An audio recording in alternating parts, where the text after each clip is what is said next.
Looking for an instructor that has a way of relaying information to you that's a little bit different than some of the other instructors out there, maybe a little bit more philosophical and really makes you think and know the reason why he's teaching you this stuff. I got just the dude for you. His name's Tyler Tharp, and that is who we're going to be talking to in this episode of the Range Minded podcast. He runs a training academy called Synergy Training Group down in Mississippi. Yep, I know that sounds like a ways away, but guess what? He teaches classes all over the place. The dude is an absolute stud, and I hope you enjoy this episode of the Range Minded podcast. That being said, I forgot to turn my good mic on here, so the audio on my end is kind of meh. So if you can tolerate the noise, because I'm an idiot, it's a great episode. Tyler is an absolute stud when it comes to teaching, and you're going to learn that when you listen to this show. Anyways, I hope you enjoy this episode of the Range Minded podcast, episode 267, the Tyler Tharp interview. Enjoy.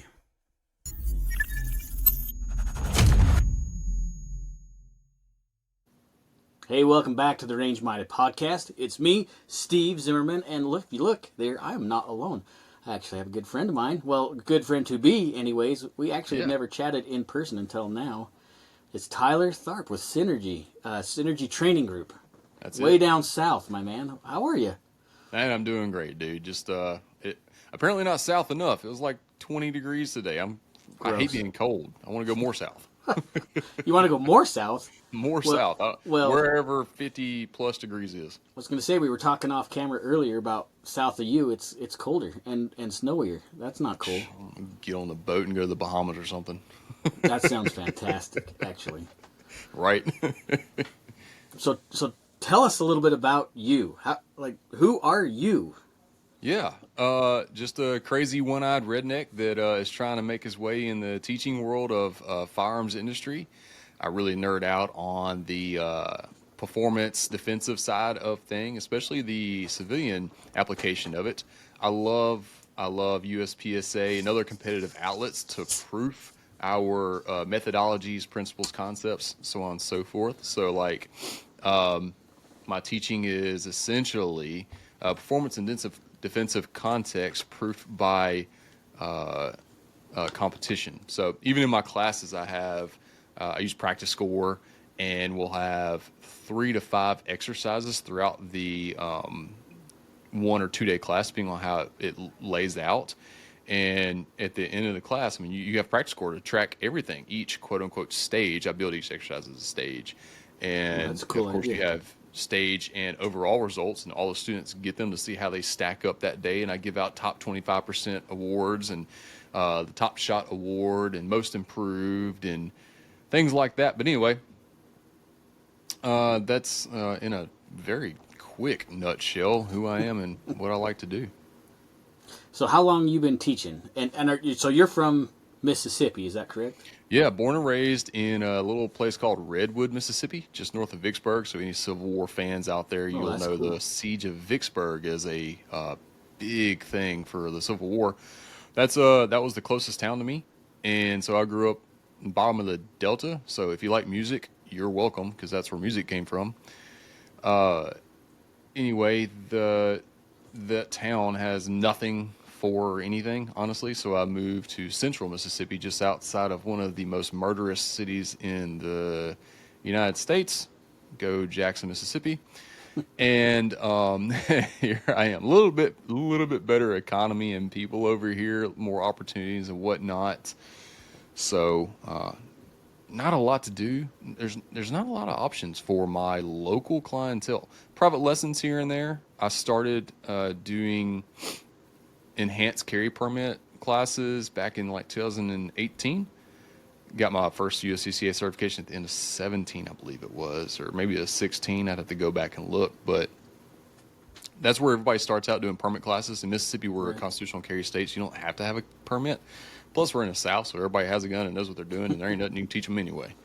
But did the enhanced carry permit option. That just alleviates a lot of limitations that your constitutional carry still gives you. Did those classes for a while. I mentored under a guy named Rodney May, who's also from Vicksburg, Mississippi, oddly enough. a quick step in time. In 2009, my dad died in the line of duty. He was a cop, flipped a patrol car, heading to a house fire. My mom was an undercover narc agent for a state agency, and then I did a very short amount of time as an MP in the Army. Anyway, when I got out of the Army, my dad died literally that night. I got home, he died that night. And so my mom and my safe outlet, if you will, was competitive shooting. We knew someone that did it, and so we just decided to go do it. And my mom is a all or nothing person, so she went from never have shot a USPSA match to working nationals within like a year and a half. Wow. Yeah. So of course, naturally, my mom been glued at the hips ever since I was born. I started doing the stuff with her. Even went and helped work multi-gun nationals in 2011. It's the first time I met Jerry Michalik. And then somewhere around 2011, I guess, 12 maybe, met a guy named Rodney May. He was the CQB instructor, performance shooting instructor for Mid-South Shooting Institute. Has been the CQB and performance and shooting instructor for different alphabet agencies that send their teams to him, or he travels to them. Went and taught on the East Coast a few times with some of the SEAL guys and NSW stuff, Naval Special Warfare. I forget, most people don't know all these acronyms. My bad. Yeah, us civvies are dumb. You gotta. Yeah, my wife gets on my rear end about that all the time. She's like, I don't understand this gibberish you're saying. But anyway, so he was a grandmaster back in the day. Was part of Team SIG back in the day. Shot with Tim Herron for a small amount of time back when they were both on the team at the same time. So I learned as much stuff as I could from him. Well, lucky me, my mom ended up marrying the guy. So yeah, so I have like an unlimited resource to mentor under now that has truly been there, done that kind of guy, and really understands teaching and all that good stuff. Just finally decided I wanted to start doing my own thing. So in 2018, I started running my own like one day intro to classes, like intro to carbine shooting, intro to pistol shooting, just a 2-gun range day type of thing, enhanced carry classes. Even kind of came up with like a defensive pistol class with like moving targets and whatnot to get people kind of going in that direction. And through the natural growth of it, I now have my flagship classes and whatnot. But believe it or not, I've been teaching since I was 14. I got voluntold to be a math tutor when I was 14 years old. Did math competitions, so my love for competing against other people started about then. And then, believe it or not, I was also a saxophone tutor for a little bit of time as well. So you can imagine how many friends I had as a teenager in high school. You're a math nerd and a music nerd. And I'm not Asian, so like total outcast. Well, that's kind of cool because, like you're saying, if you're going competitively, even like in the math side of things at school, that a lot of those things correlate in the competitive shooting side because absolutely there's stress there. You have to figure out problems and make an effective outcome of the problem that's put in front of you. So it definitely correlates. On the clock too, because so I remember my first competition I went to was an Algebra 2 competition. I represented myself and my school. I myself got 5th overall, and I got my school placed 3rd overall, so 3rd in the state. Wow. Which we're in Mississippi, so take that for what it's worth. So we do actually have one school called Mississippi School for Math and Science, and so I beat some of them son guns, and that made me happy. Heck yeah. And but yeah, like so, like the top 5, 6, 7 of us, we all made hundreds on this like 200 long question test, and the only thing that separated us was who turned it in first. So I was the 5th dude to turn in 100% score, and yeah, so I got a taste for competition early in life and found my way back in it, and here we are. That's basically what defines who I am now so far. We're always changing and evolving as we should, because stagnation is death, and hope to continue to evolve and create new processes, procedures, all the things. Nice. So you mentioned that you started teaching 2017, 2018 as far as firearms are concerned. Yep. What that was about the time. What kind of drove you to focus on that at that point? Was there something that you said, yes, that is definitely what I want to do? So at this point in time, I was 27 or 28 years old, and I was finally starting to come out of the typical 20-year-old man, ego-driven type of age category.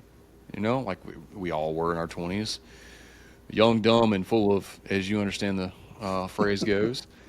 And this gave me my first, full of excitement. yeah, full of excitement.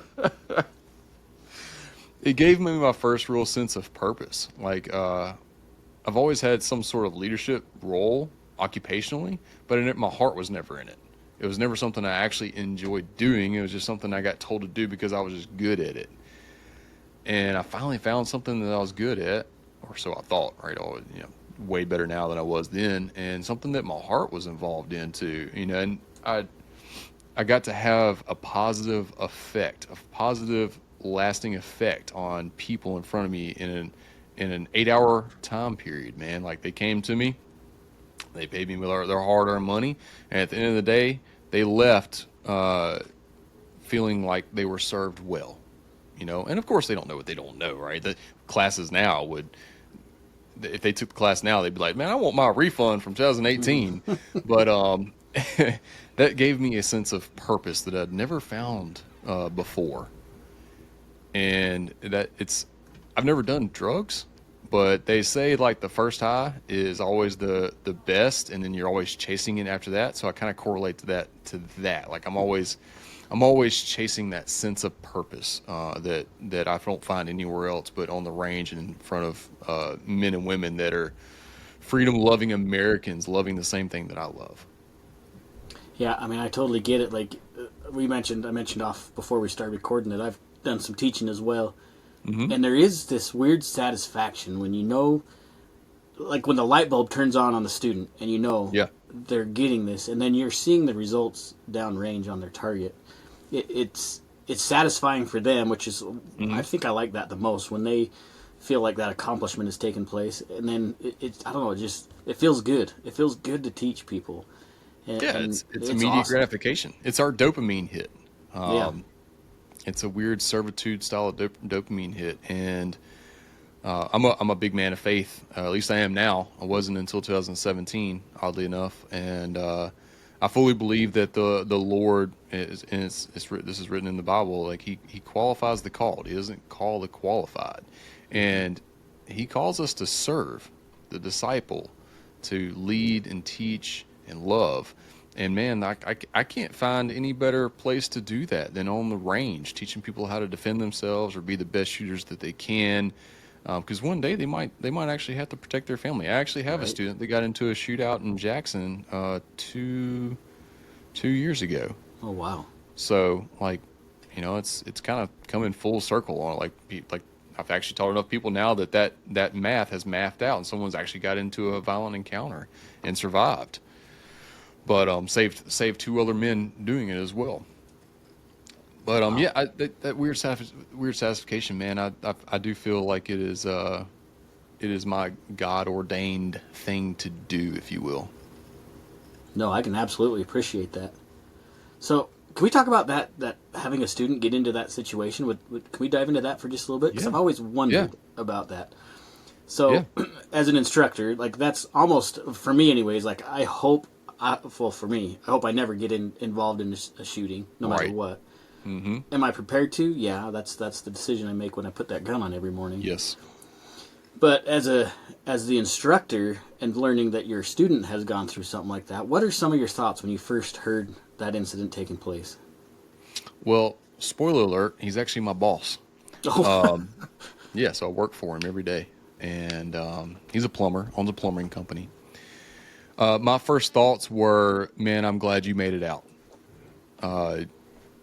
And then I asked, hey, can I give you some advice? And he said yes. I was like, I told you this in the class that you took. He took an enhanced carry class from me. I was like, I told you in this class that you took that the first fight will be the simplest. The mental aftermath will be the hardest fight of all of it, and could very well be the financial aftermath of it if that happens. But you're guaranteed the mental aftermath of it. And I was like, you need to go see a counselor. Like that's got to happen. So we did, and it took a toll on him. Like we don't go to work on that day.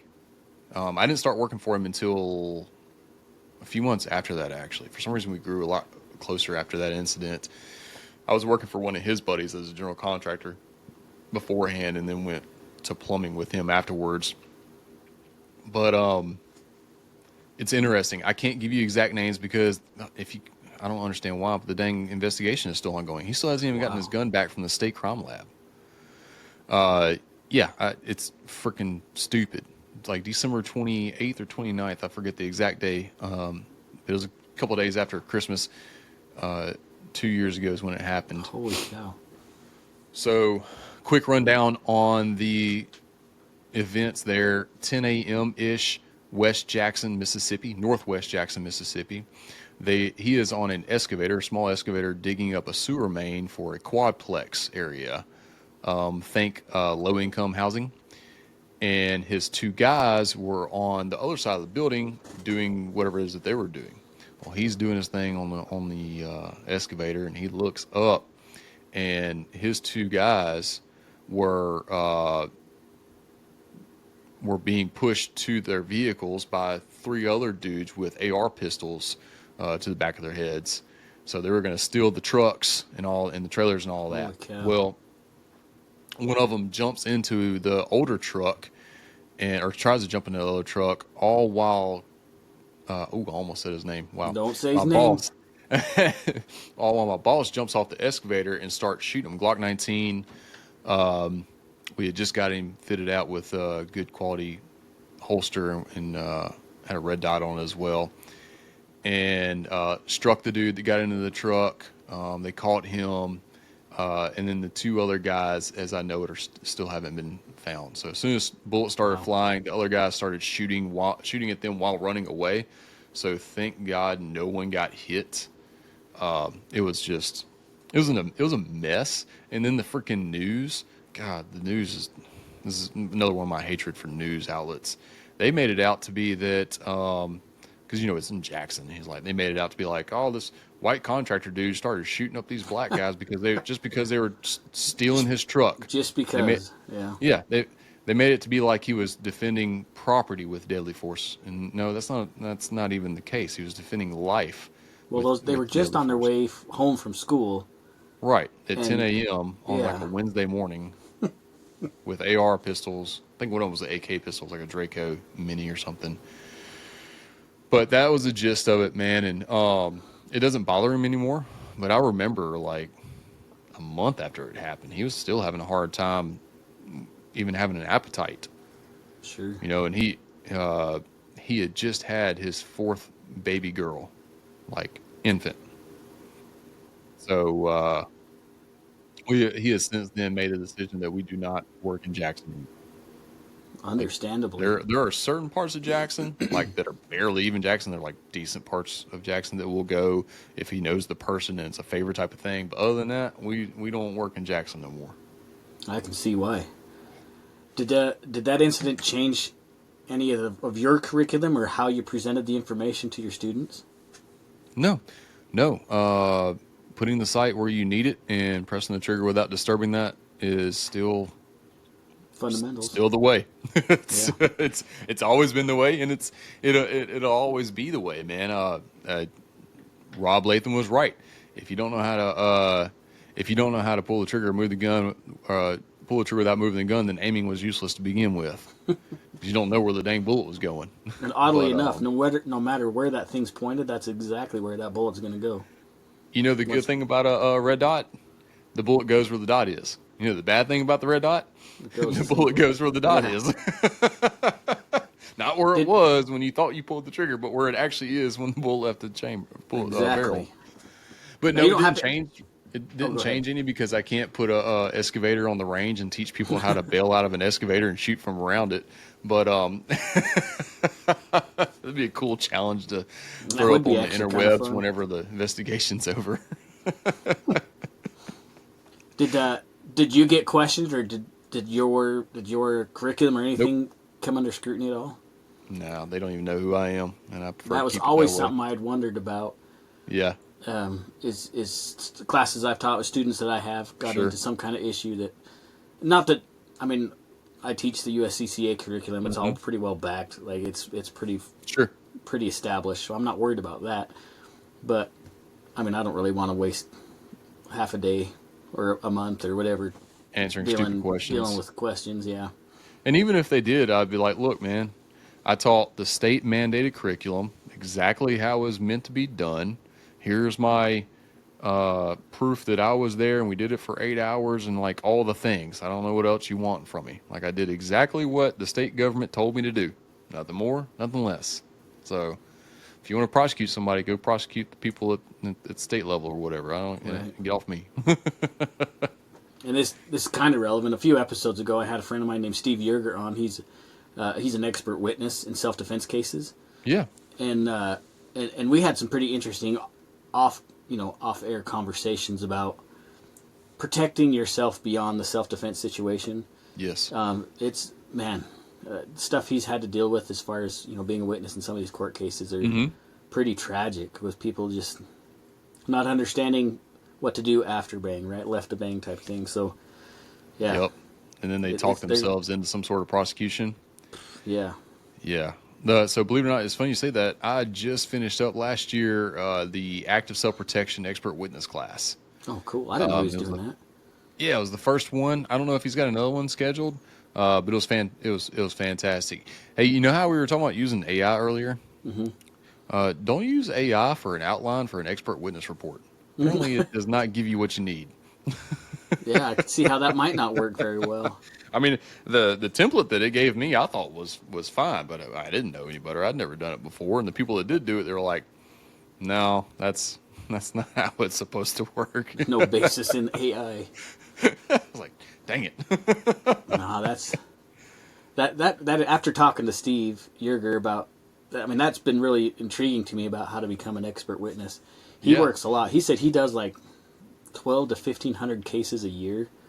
Like, it's Holy crap! Yeah, all over the country. So I need to holler at him busy. and see if he'll let me second chair him just to dip my toes in it before, because I've started giving my cards out to some criminal defense attorneys in my neck of the woods. So I'd hate for my first one to be my actual first one. Yeah, it's pretty interesting, and obviously he couldn't go into details on a lot of stuff. Sure, but I sure. mean, he told me stories about people that, I mean, their case looked solid, everything looked like the ducks were in a row, but the jury saw totally different. And they're 10, 20 years in prison for something they felt was justified. It's crazy. I mean, and I don't understand the whole "I'd rather be carried by 6 than judged by," or "I'd rather be judged by 12 than carried by 6 or something like that. I'm like, that sounds all well and good until you wind up in prison, and then you're no more benefit to your family than you were if you were in the ground. Like, yeah, it's not like you're picking 6 folks that you took a concealed weapons class with. right? So it doesn't work out the way you want it to. Yeah, it really doesn't. Well, crazy. That's where I remember Adam Boyce from. He was in that expert witness class. Probably. Yeah. I still don't think I've met him in person. Well, you will at some point. I will at some point. Yeah. So you said I can't remember if we talked about this offline or before. You're USCCA certified. Yep. Are there other classes that you've taken, other certs that you've taken? Yeah. Well, I mean, I don't know if you want to call them certs, more like development stuff. Oh God, now that I say that, there's Got a whole book of a whole wad stack of them stuff? sitting on a shelf right there ish.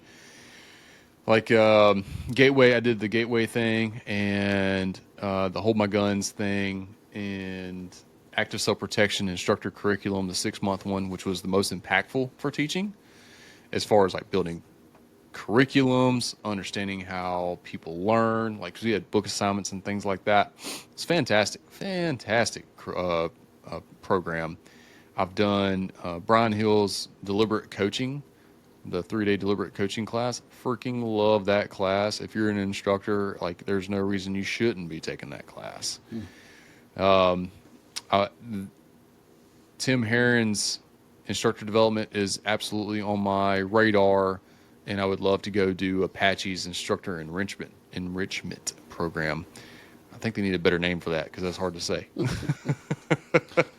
Yeah, I've looked at, like, every year my goal is I got to take at least one class a year.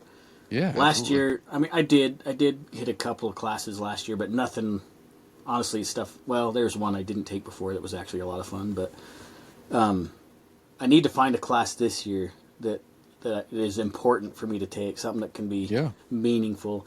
I can take all sorts of USCCA stuff again. It's stuff I already know and recycled. It's always good to brush up, but I need something a little bit more new. So I always like hearing what people are doing, what they're taking to develop. Well, I mean, if it's pistol wise, I mean, if it's pistol or carbine wise, I got tons of opinions and recommendations for you. I don't know how deep into like the nuances of pistol shooting you want to go, but like if you really want to go deep off in the deep end, the Tim Herron's 2-day performance pistol class is fantastic. If you want to start getting into quantified performance, scoped carbine stuff, then you want to look for Mark Smith and Scott Peterson. A lot of times they teach together. If you can catch a talk together class with them, that is a fantastic option. But so on and so forth. Lots of we have more options now than we ever had. There's a ton of stuff out there, and we have the easiest access to all of them than we've ever had. So we're in the golden age of information and training. Oh yeah, and I'm hoping after January 20th, like some of those options are going to get more fantastic. Yeah, and affordable. Yeah. Well, the class prices will stay the same. The ammo prices will stay the same, but hopefully travel and everything else goes down just a little bit. I don't know. God Maybe I hope food does. Ammo might come down. You never know. Man, mark my words. I don't think ammo's ever going to come down. I think it's going to go up, but you never know. Even if the component prices went down, I think the manufacturers are just going to sit happy with increased margins. Yeah. I think that's how the first part of this economy is going to roll anyway. Like the first part of all the component stuff, the cost of anything going down, whoever's selling it is probably just going to enjoy increased margins for a little bit of time until at least till their surplus pricing starts happening. Yeah. Yeah. Yeah. Here's for hoping at least fuel can come down. Right. I hope that happens because that's. Yep. I drove to GunCon last year from Idaho Falls, which was about 19 hours. Pennsylvania? No, it was at Brownell, so it was at Grinnell, Iowa. Okay, gotcha. So yeah, it was. There's a lot of fuel. Yeah. I did the math. So in my truck, it's going to be $560 or $580 in fuel round trip to Vegas. Of course, that doesn't include the driving around Vegas in the middle of it, but just to and from is $560 or $580. I forget the exact number. See, I'm pretty lucky. If I want to rent a car, I could fly to Vegas for like $50 from where I'm at. What? But then, yeah, it's like an hour and a half flight. It's kind of awesome. But then you got to rent a car, and that gets expensive. So last time we went, I just drove. Like it's about 9 hours from my house. That's not terrible. Yeah. And I like to make everything an adventure. Like I said, I took my kid to GunCon, my son, and so we just made an adventure out of that week. It was fun. My local airport is a quote unquote international airport, even though it only takes you to Memphis, Dallas, or Atlanta. I think they got one like no name hopper jet thing that takes you like Orlando for like Disney World or some nonsense, but like you have a connecting flight everywhere. So I taught out in Washington State last 2 summers ago. The round trip plane ticket was $900 and something. Oh man. Yeah, just to go there and come back, man. And then it had like there was I connected in Dallas on the way there. And then I had to connect in Vegas and then Dallas to get back. Holy cow! So just a ton of flying for a bunch of money. I'm like, yeah, but it beats the like what was it like 40 hours or some nonsense to drive there because it went to the extreme northwest edge of Washington State. Yeah, that's like a 2-week trip right there.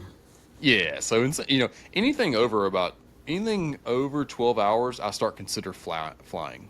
Yeah. Anything under 12 hours, absolutely driving. There's no way I would fly for a trip that only would take me less than 12 hours to drive. And that's why I chose to drive to Iowa, because I looked at flights, and it was like $800 from Idaho Falls to Heck no. Des Moines. That's where it would have landed in Des Moines. And I would have had to drive from Des Moines another hour anyway. So I'm just like, I'll just drive. John Korea's got it figured out. He's flying planes. He just flies his own plane there.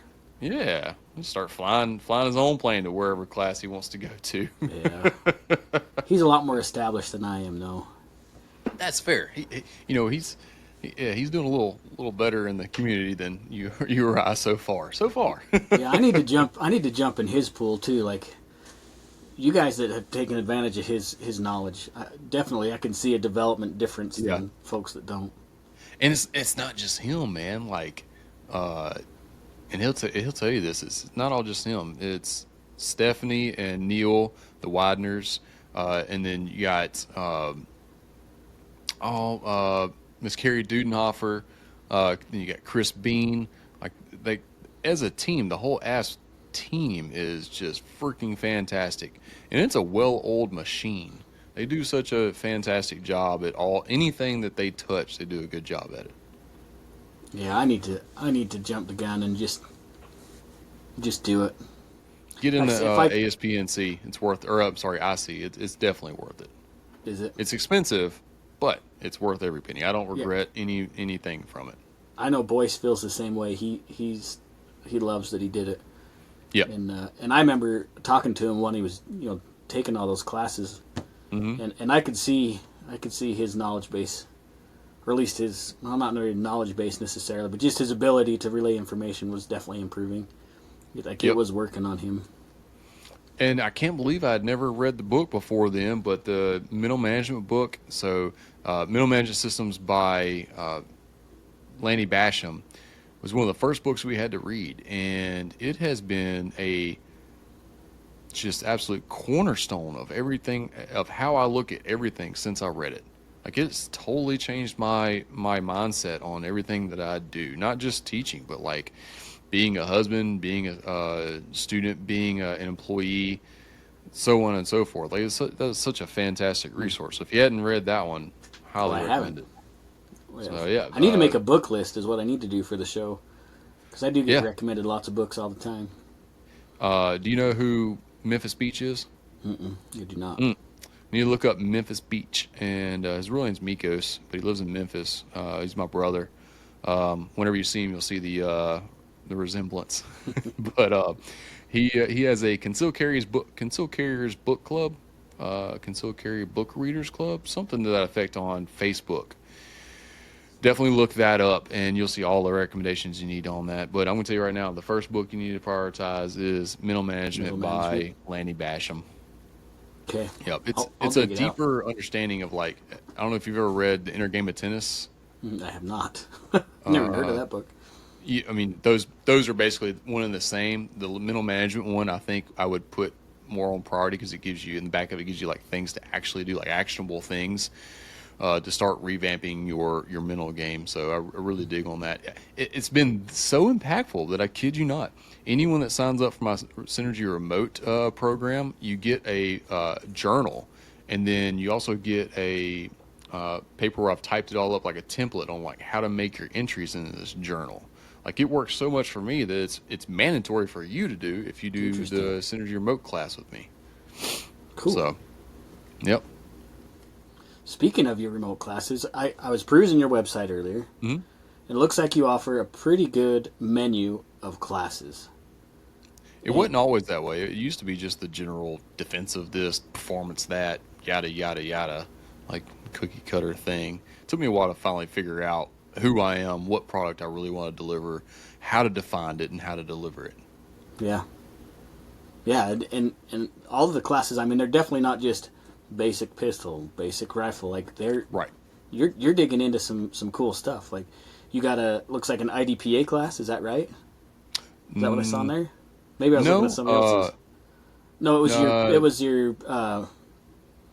It wasn't your pistol red dot. It was another one like that on there. There's functional pistol. That's the one I was thinking of. Your functional pistol class.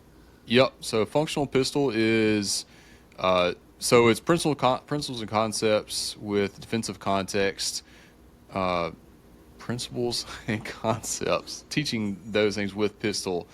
What's required to be an effective pistol shooter with defensive context, proofed by competition. That's what I was looking at. That's what I was thinking. It was a competition style class. So dive into that class a little bit for me. Yeah. Well, first off, my mantra is all shootings are a competition. So I find it funny when people are like, "Oh, you're just a competition shooter." Like, all right, dude. Even if you're a defensive shooter, it's a competition.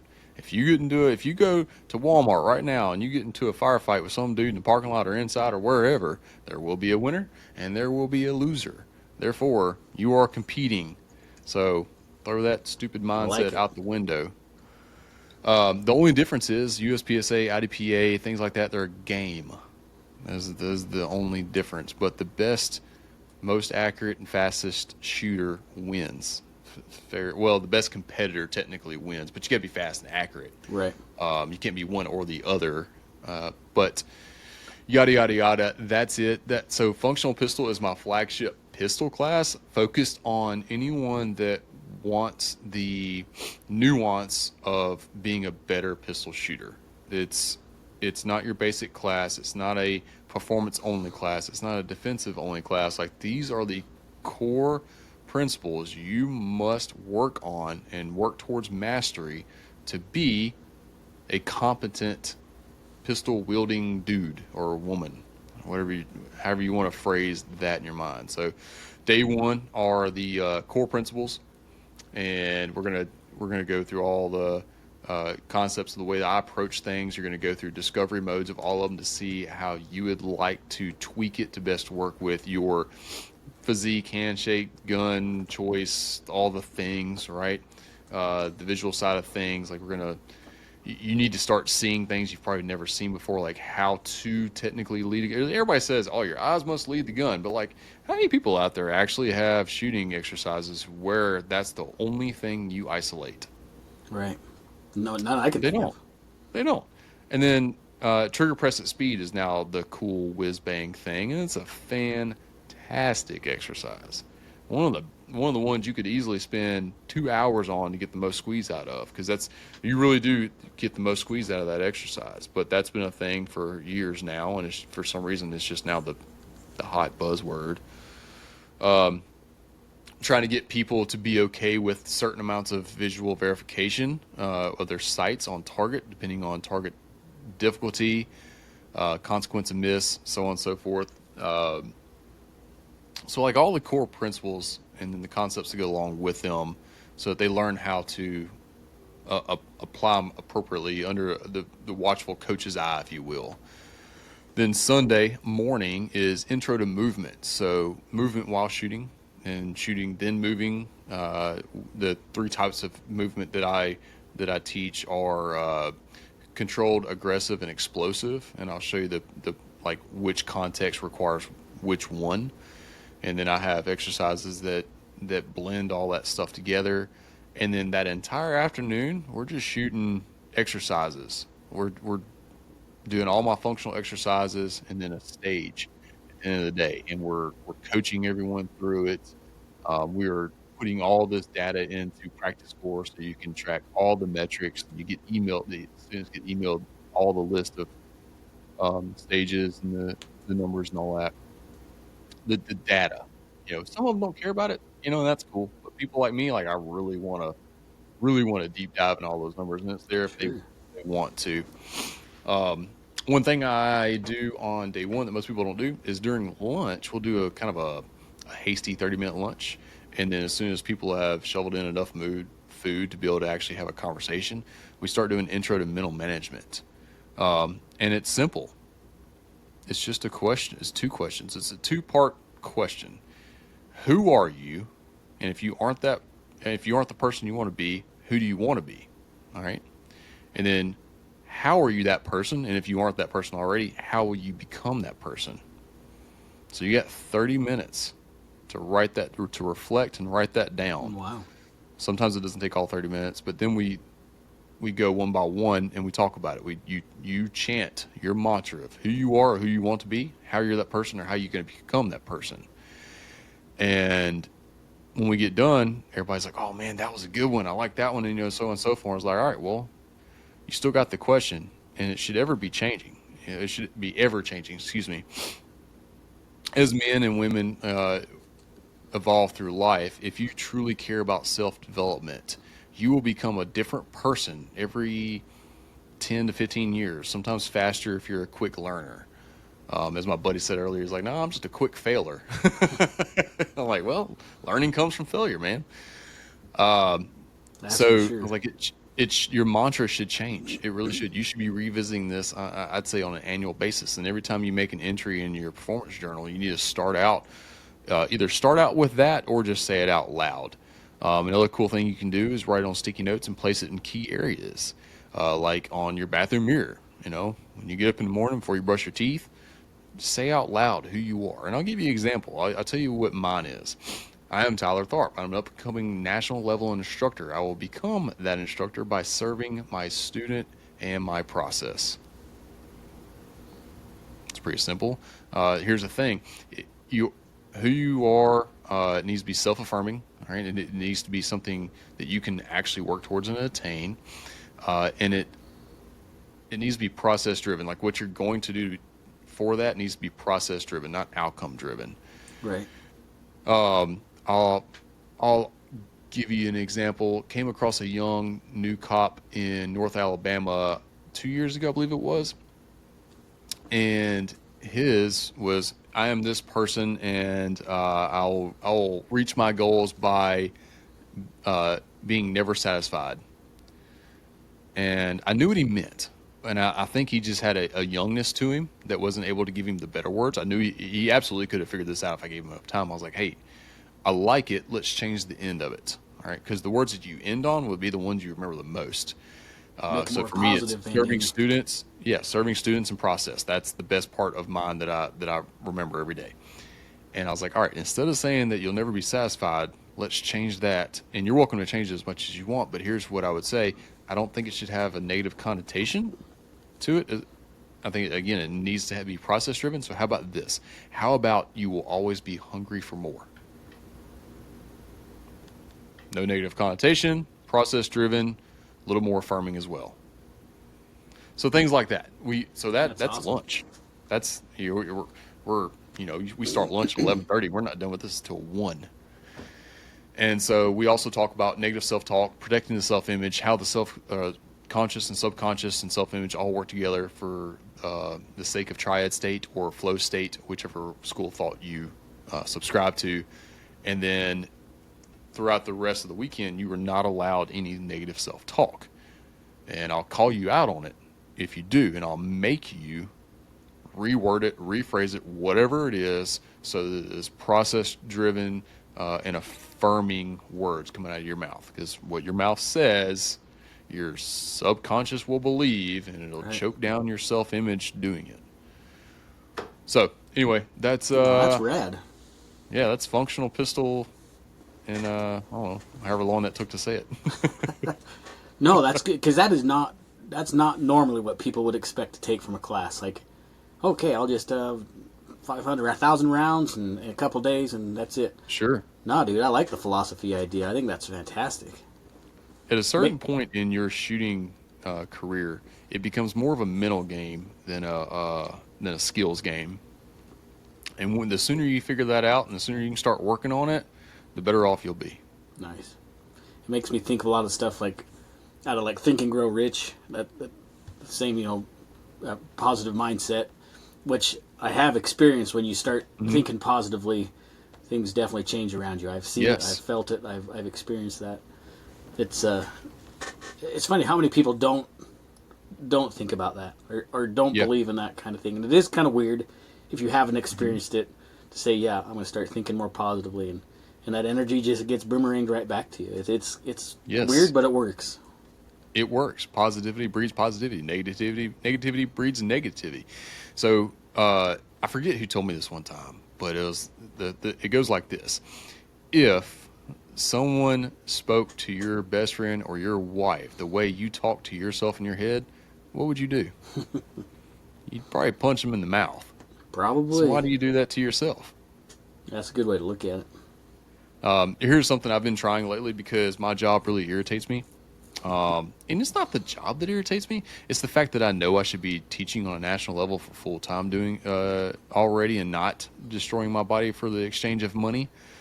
That's what irritates me the most. But anyway, this is something I've been trying to do. This is a tough goal for me, man. Every time I have an outward negative expression of any sort of aggravation or anything, I have to follow it up with something that I'm grateful for. So, and I stole / manipulated that advice from Brian Hill because he says it's really hard to be mad or irritated or anything when you're grateful. I was like, well, I'm irritated by a lot of things. So how can I fix this? Because I say things out of irritation that's at work that's really annoying, and I don't like that about myself, and so that's something I'm trying to work through. No, that's great because you're teaching them. Well, as far as your students are concerned, you're teaching them more skills than just firearm skills. You're Right. teaching them something that can develop them. Just like you're Just saying. humans.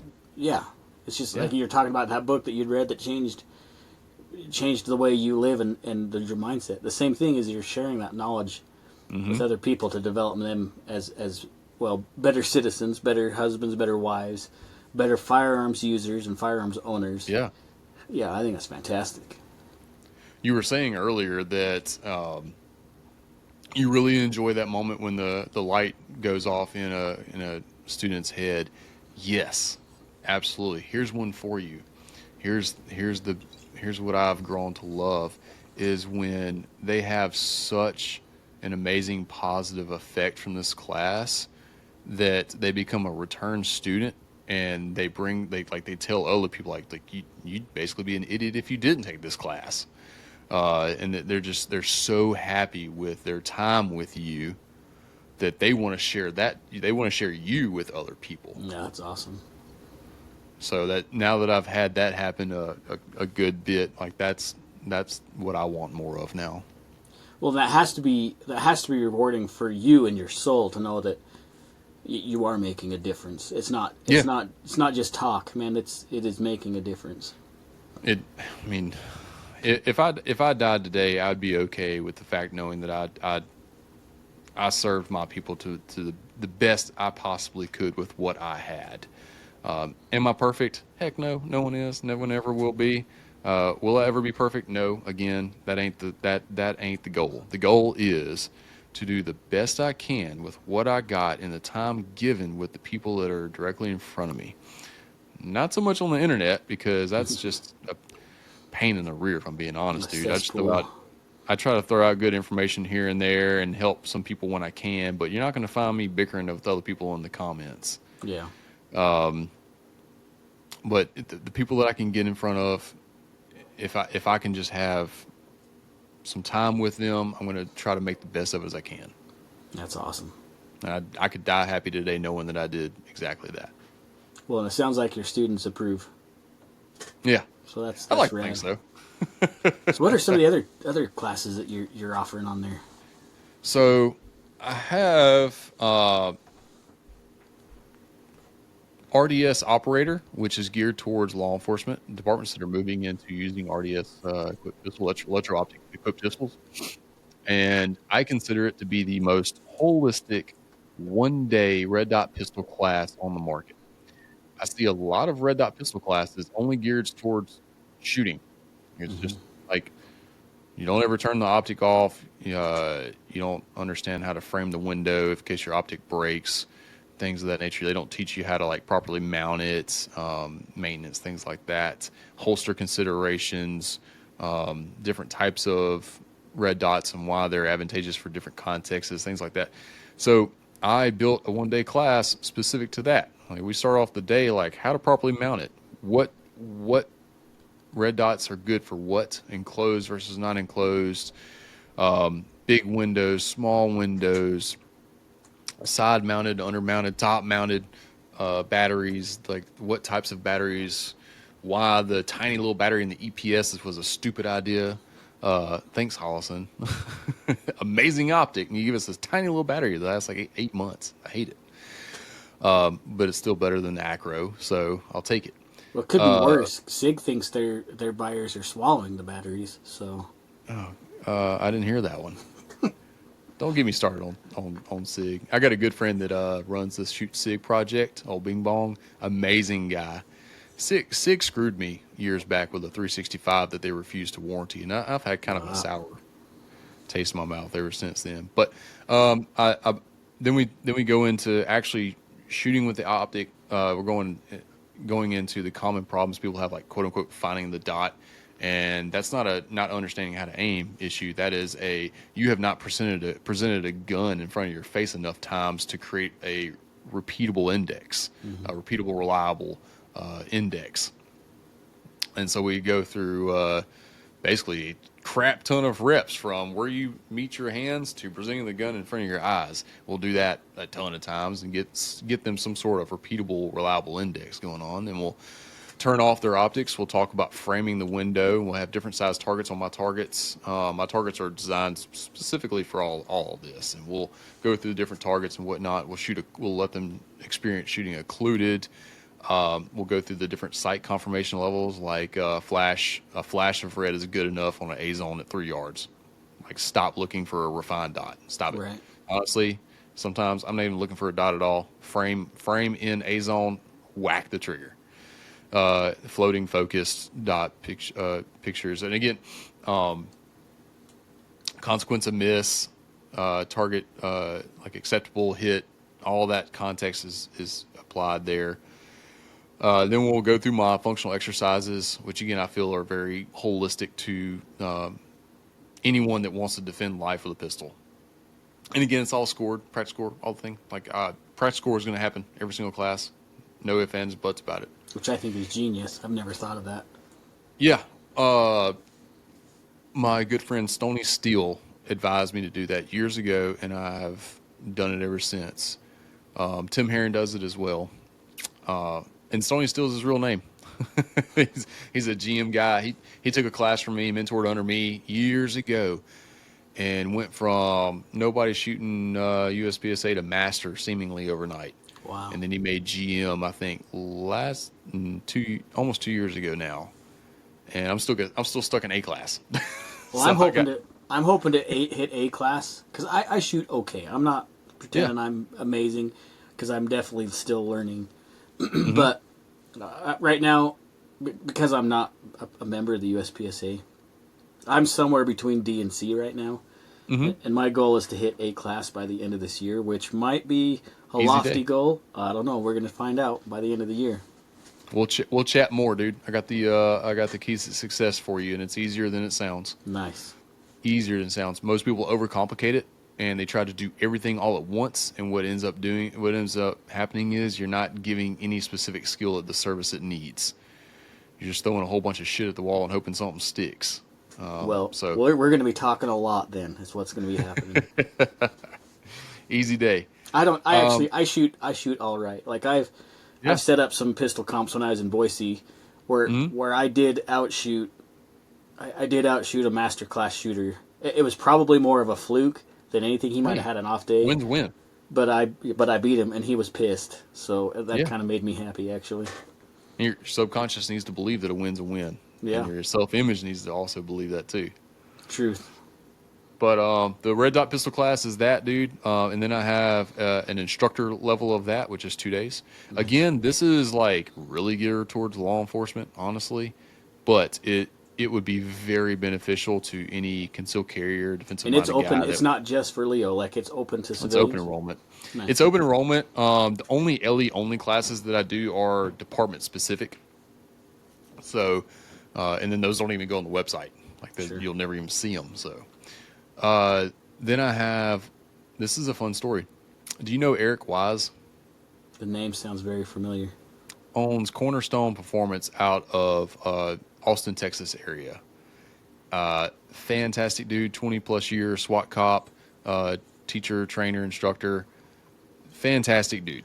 Puts together an amazingly impressive structured curriculum that's effective and building block perfectly. Like you end perfectly on time. Like it's you can tell he's been doing this a long time. His bread and butter is LPVOs on carbines. Like that is his. That's his jam. Practical magnification is his forte. Of course, he does like all the things, right? But that's his jam. Anywho, he reached out to me 2 years ago now and said, "Hey Tyler, you're not an idiot. Let's do a joint class. You teach 1 day pistol, I teach 1 day rifle." I was like, "You know what, Eric? That sounds like a fantastic idea." So we do. And I was like, "All right, well, what do you want for this 1 day class?" He's like, "Well, what do you got?" And I was like, "Well, I've developed this 2 day functional pistol class, and it really derived from a 1 day red dot performance class, which was really just a performance shooting class because I didn't know what I didn't know back then, and that was the buzzword that sold." Right. And he's like, "All right, well, give us the 1 day version of that." Cool, man. Yeah, no problem. Well, I show up. It's mostly cops, right? And to try to pack everything I had learned and tried to do as a 2 day functional pistol class and chop off the movement stuff and stages and whatnot and put it into 1 day and then not have the stages to wrap it all up and proof it and like make it all make sense. Dude, I'll be honest with you. That was one of the worst performing teaching classes I've done. I hated it. Hated myself for it. Like the whole 9 yards. Like this is crap. This is never going to happen again. I need a 1 day class that serves this purpose because I want to do this again. It was a fantastic weekend, dude. The stuff I learned on his LPVO class was super helpful for me. Like why we should be shooting 30 round composite groups out of our rifles and how three and 5 round groups are only to serve your ego, not to actually understand the total attitude of the rifle and ammo. Anyway, so I came out of that and I was like, I gotta create something. What core things could I pull out, create a 1 day class, and then build a pressurized version of that the next day? I was like, all right, cool. Basically stand and deliver because I don't have time for movements.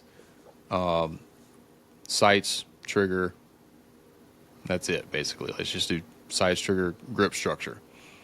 And I called it accountability at speed.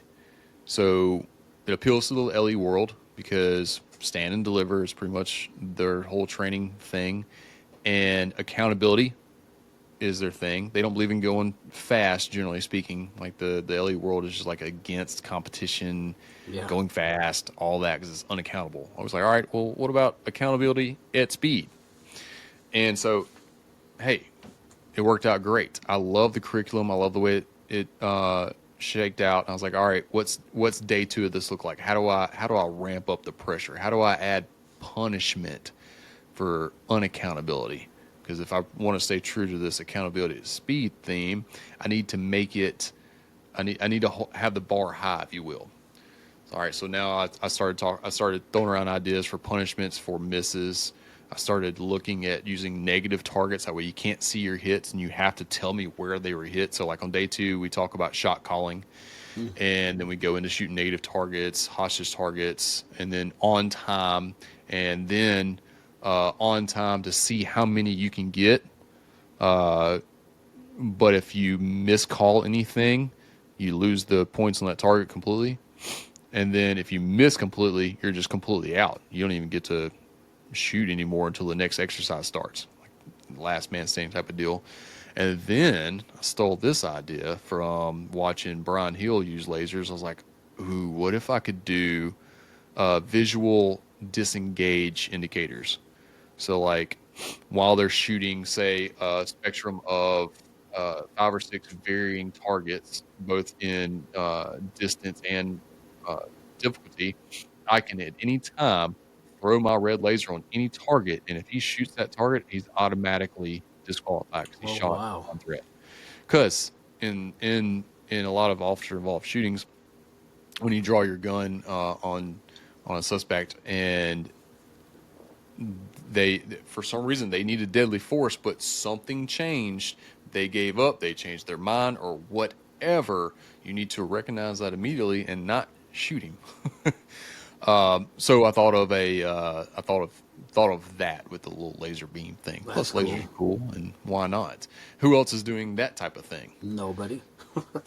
So they have go no go things. So like laser on target, shoot until the laser comes off, and people like they'll time you and see if you shot past the laser coming off to see if you're unaccountable for hits, because jailbait splits, which is a bunch of nonsense. All right, you can either be accountable to your sights or you can't. All right, don't give me the jailbait split nonsense. I don't want to hear it. But that's where I stole that idea, and that's what I evolved it into. And then I was like, you know what? I want to teach other people how to teach this, because this is I think this is fantastic. So I created a third day, which is a 3-day version of it, which is the instructor level of it. And the coolest thing about the 3 versions of accountability at speed and the 2 RDS pistol classes is they're approved by my state now. I got them approved by the State Board of Minimum Standards, so any LE that takes these classes gets credit for it. Which makes it a whole lot easier for departments to have me come in and do the things and whatnot. But Mississippi's poor, man. Like, we don't even have a single full-time SWAT team.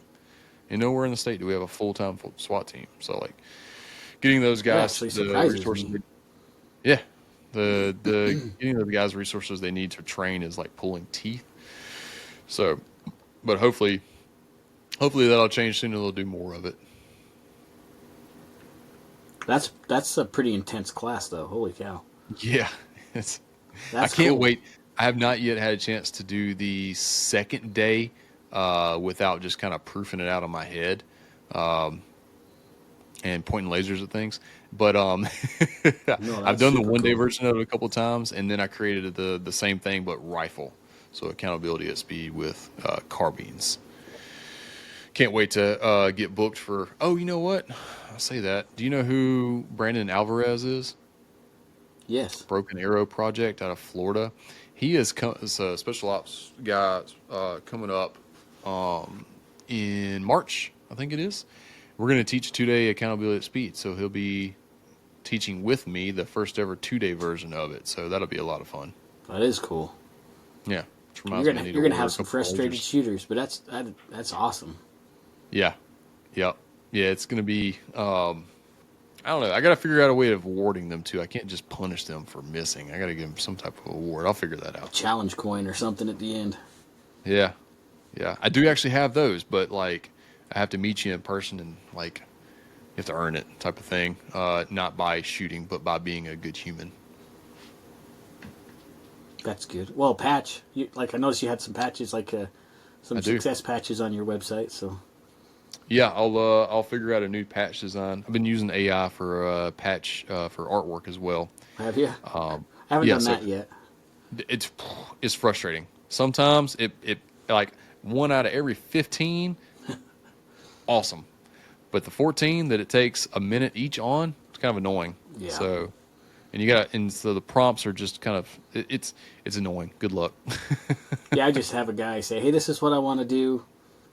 I'll pencil sketch something out, and then they create it. And I'm like, yep, that's the one. Yeah, well, I should spend more money and do that.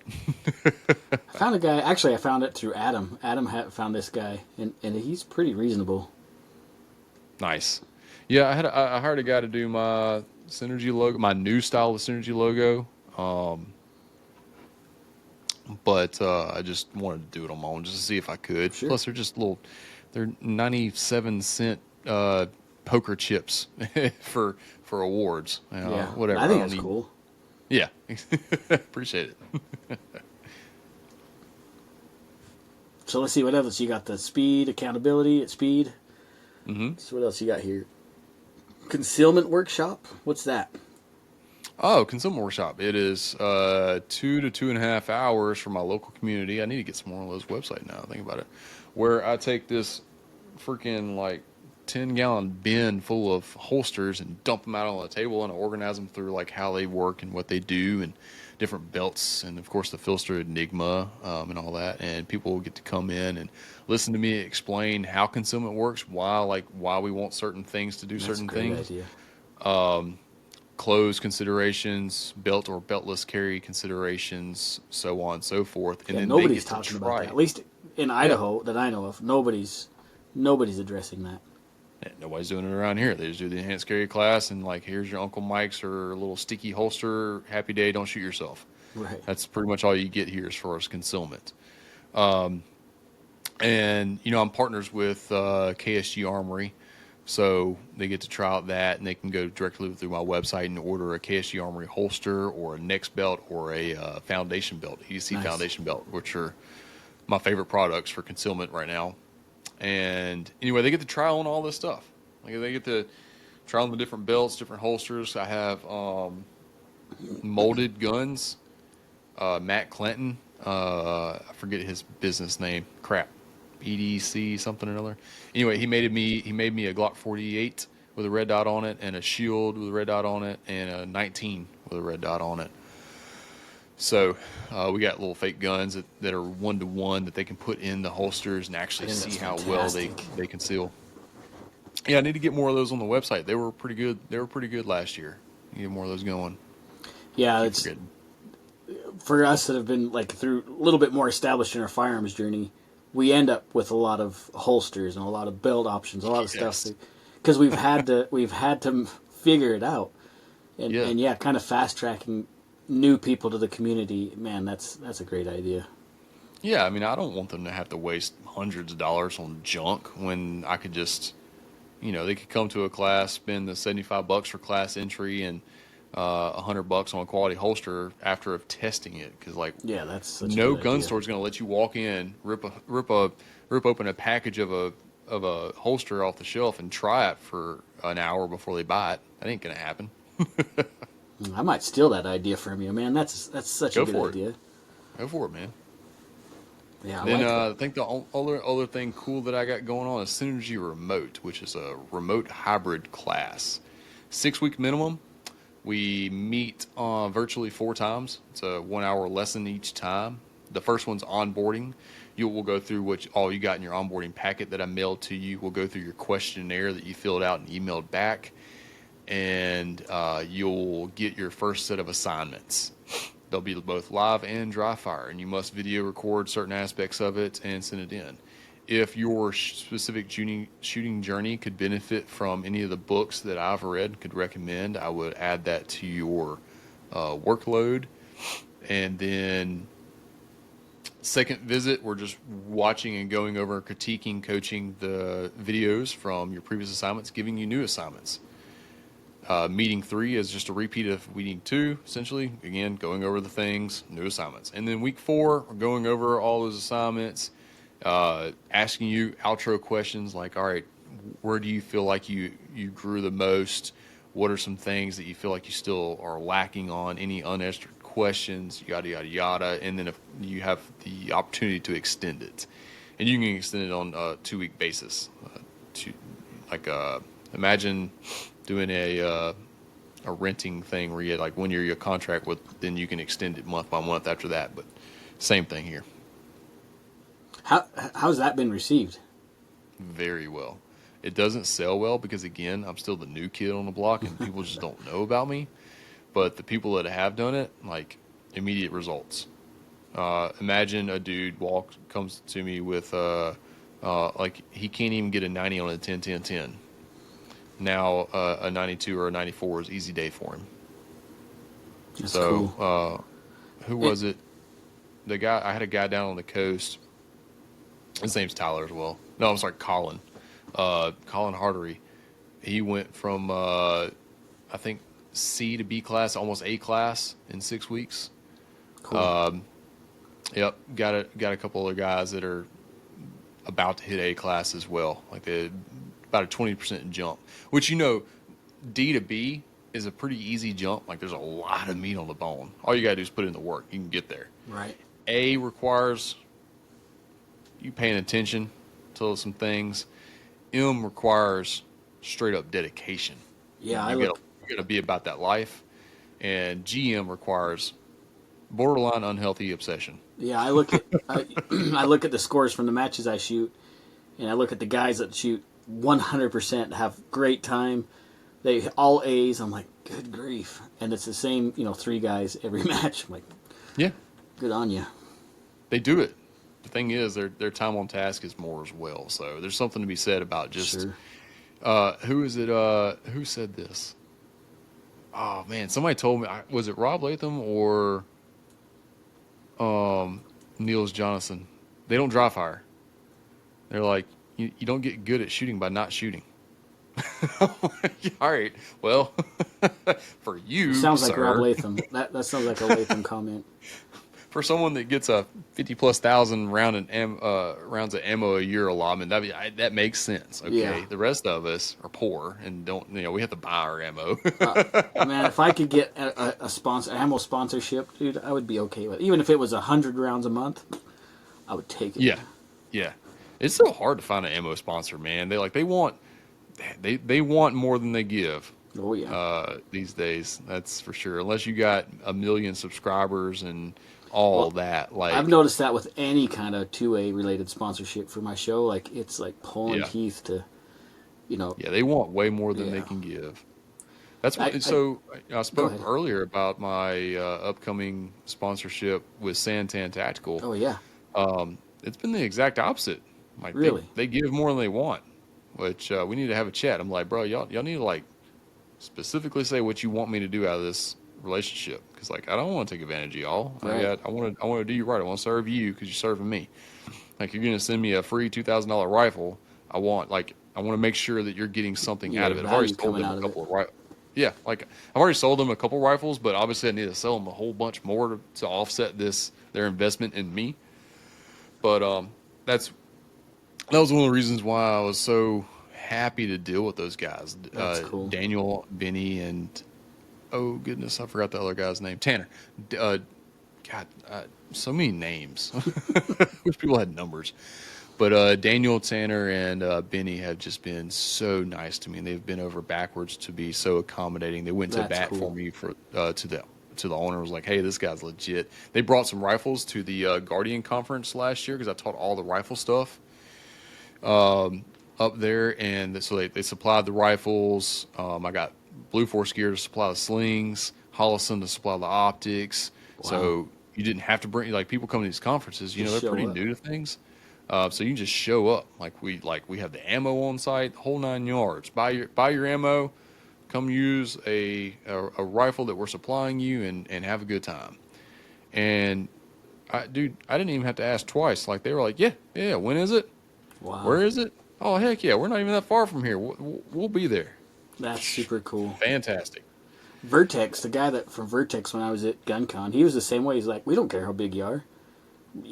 We'll work with you. So I reached out to him, and then the guy must have got fired or something because his email doesn't work anymore. So I was kind of frustrated. Was it Dan Gross? I'd have to pull up the card. I can't remember. He was like I think he was like a retired teams guy or something. He was super cool. Yeah. He's like I couldn't get a hold of him after that. Yeah, so the guy, my contact for them and Zev is Dan. I'll get you all that information afterwards. It might be the same. Maybe it was the same guy. I don't know. But yeah, I was like, because I reached after him about a week after GunCon. Mm-hmm. I started reaching out to those folks, and it came back undeliverable on the email. I was like, dang it. Yeah, email's been coming. So I used to have a decent relationship with ADM, but the guy that I had that relationship with is no longer there, and the new guy doesn't know me from Adam. And so, long story short, I no longer get free mounts. I know, I've been rocking this ADM UIC 15 Mod 1 since they were the new kids on the block, and they only had this and their mounts. And they used to give me free mounts just for, pimping their gear and teaching with their rifle and whatnot. And well, now I need a new mount, and so I got to pay for it. I'm like, dadgummit, this sucks. I don't want to pay $300 for a mount. Hey, there's always Temu. No. I think a Temu mount with a Leopold Mark V on top of a Santan rifle would stick out like a whatever. Well, the scope wouldn't last very long. It'd just fall right off. But that's true. Or it would be way too small. You'd get a 34 mil tube or whatever, and it would show up, and it'd be like 33 and a half or something. Yeah. Dang it, China. Silly Chinese.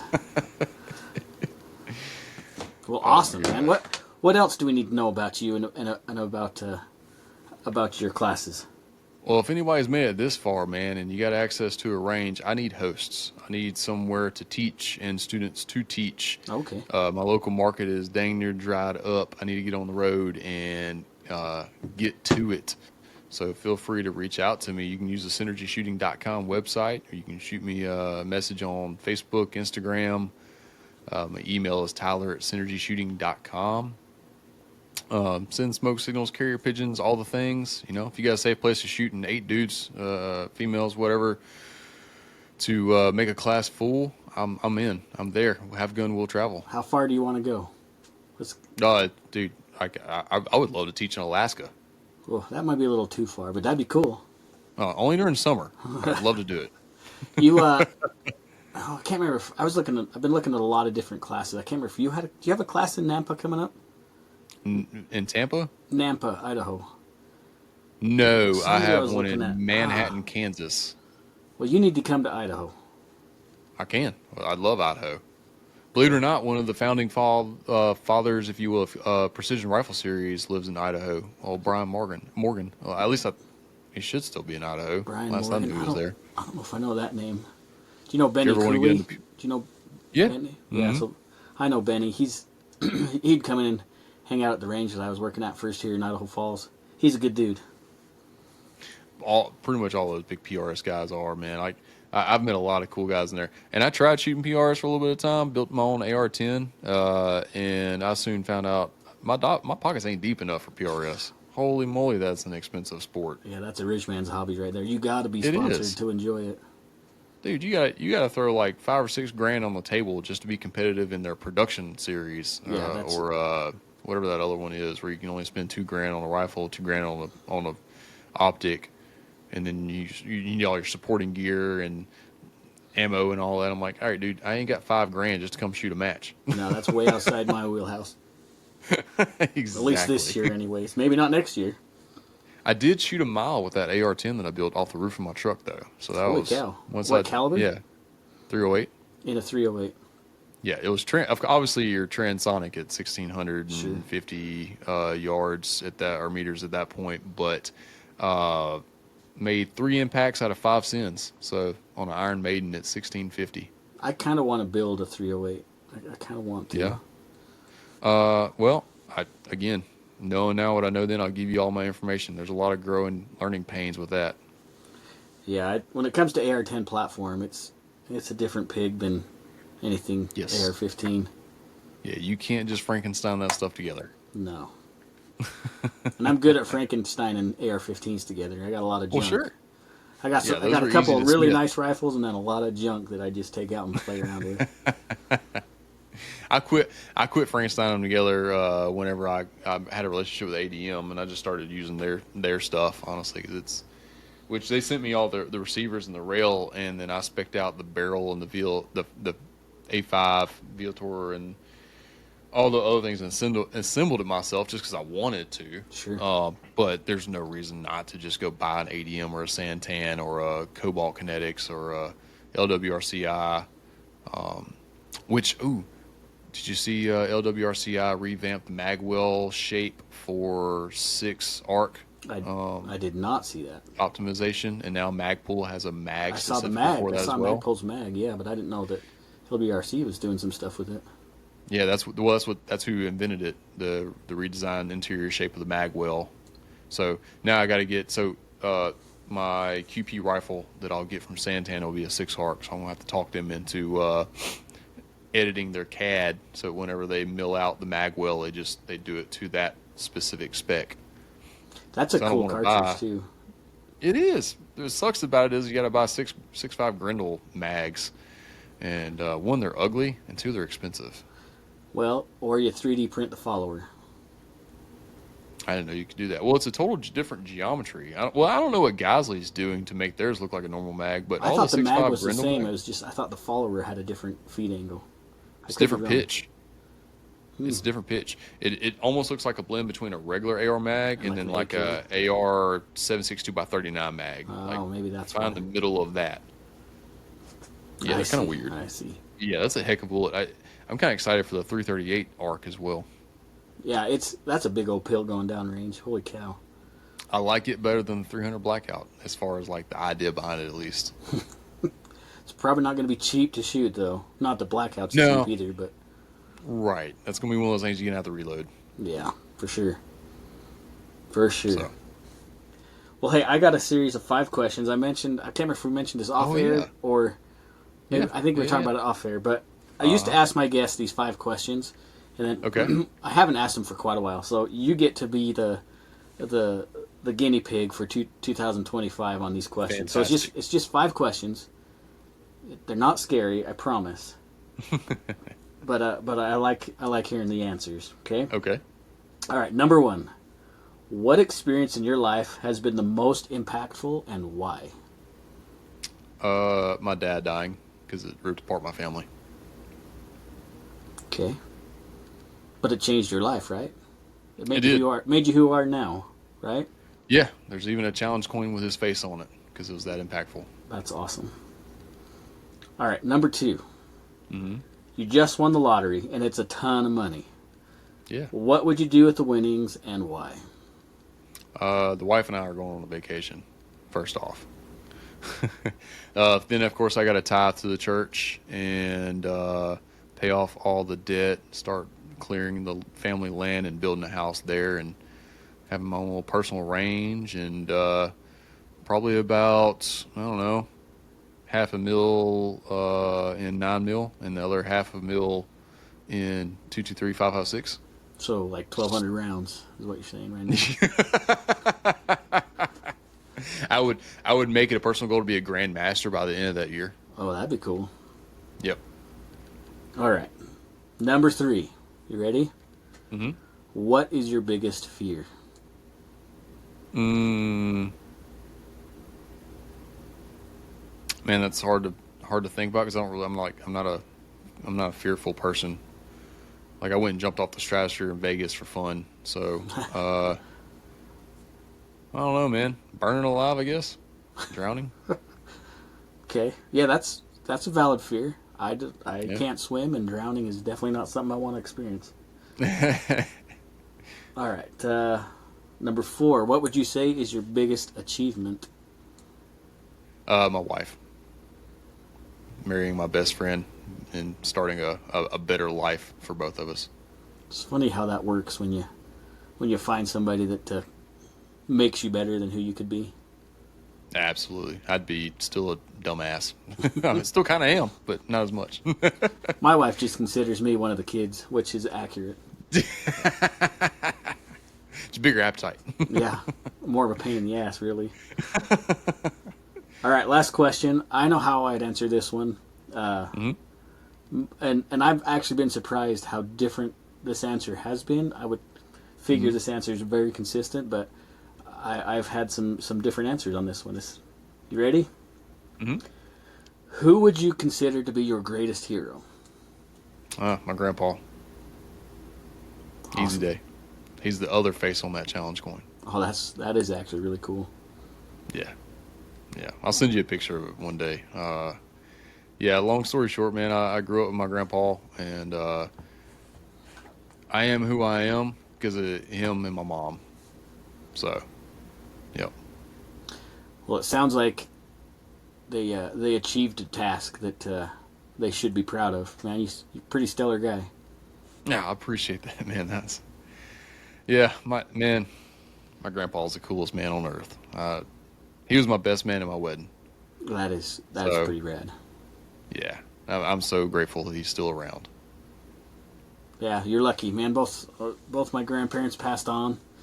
Well, all of my grandparents, not just both. But I didn't really. Yeah, get he's to the know only one I got left. He's the only one you got left. Mm-hmm. Yeah, both my grandpas died when I was, probably 11 or 12. So. Oh man. Yeah, I didn't get to know my mom's grandpa was a master craftsman. I do woodworking. That's my real job. Okay. He's a woodworker, and that's I get that from my mom's dad. He was a master craftsman. Cool. So Yeah. one day I'll be almost as good as he was. We'll see. That's what I tell myself. Like, man, if I become half the man my grandpa is, I'll have succeeded. So. Yeah, it sounds like it's a good legacy to go for. So. Agreed. Okay, dude. Where can people find you? Look up Synergy Training Group on all the socials. And then synergyshooting.com is the website. For some reason, Synergy Training Group, STG USA, all those domains, none of those domains were available. That's frustrating.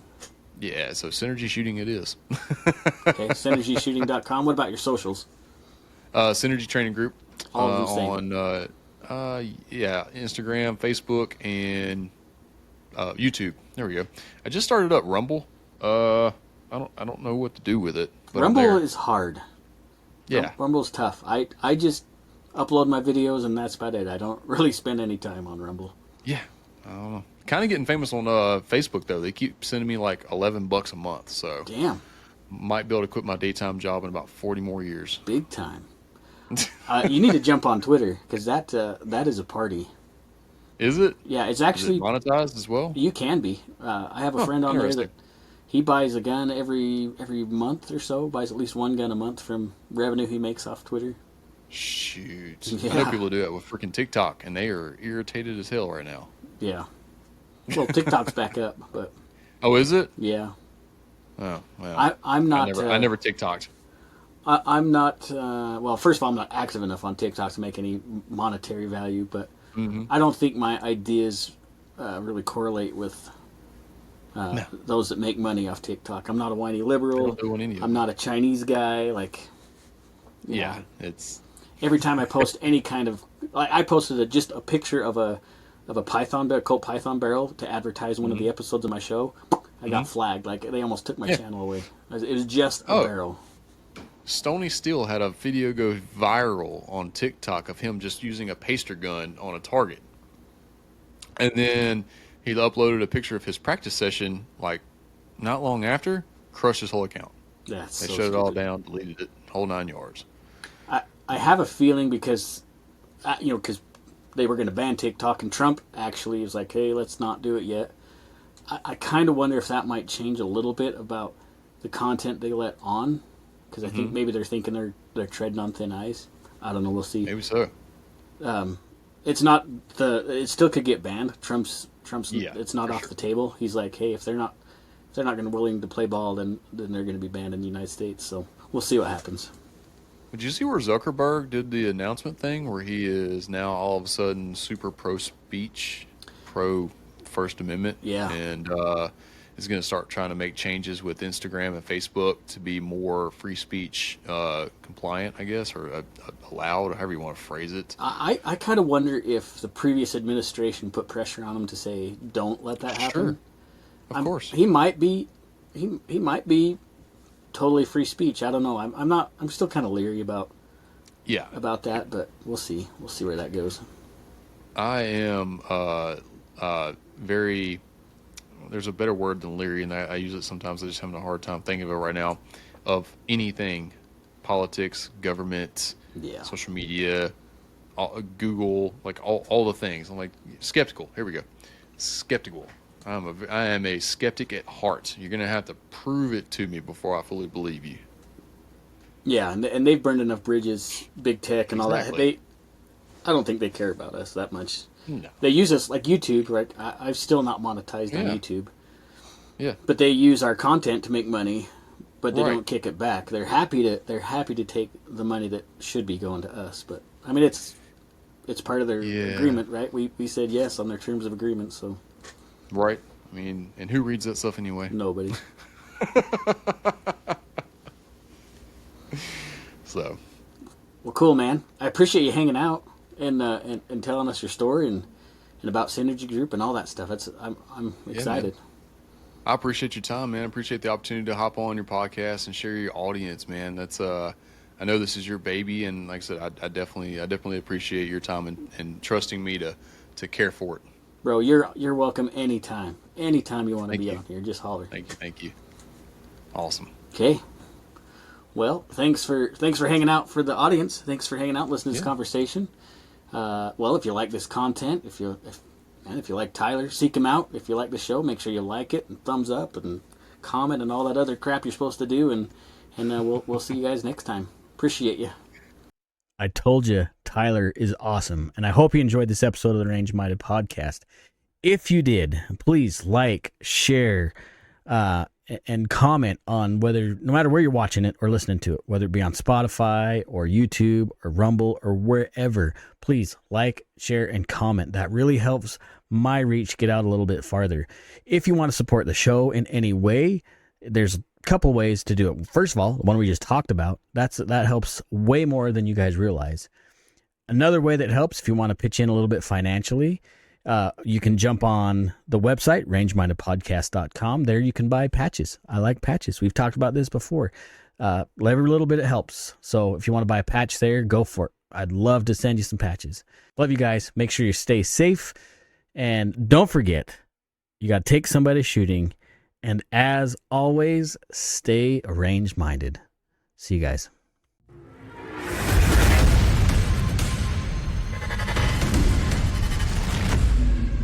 Tut, tut, tut, tut. Bye-bye.